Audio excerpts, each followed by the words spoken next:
Айша бибі кесенесі туралы оқиға.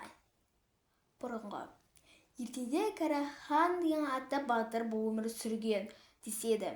Ол Айша бибі деген қызға ғашық болыпты, бірақ Айша бибінің әкесі мен Кәрі-хан батыр бір-біріне қас екен.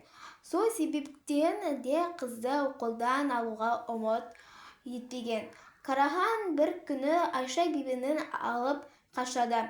Сонда әкесі шидеттендіріп жіберіп, екеуінде де өлтіруге бұйырады. Қос ғашық қолынан қашып ұзақ шабады.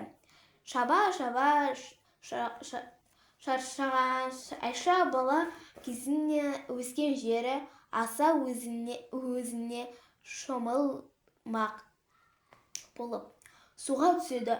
Осы кезде қыздың әкесі жіберген жендеттер Айшаның сәукесінен ұлы жылан салып жібереді. Суға шомылып көңілі шаттанған Айша сәукелерін киген кезде жылан шағып есінен танып әлсірей бастады.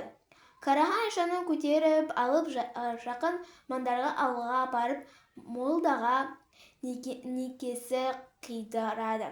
Айшаның бибінің демі бітіп, батырдың қолында көз жұмады. Кейінгі Айша бибінің қайтыс болған жеріне кесене тұрғызылады. Соның қасында батыр да өзіне кесене салғызып, орны қалдыратын.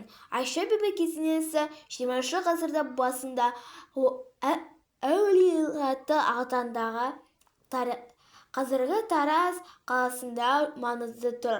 Ежелгі Қазақстан аңыздары кітабынан.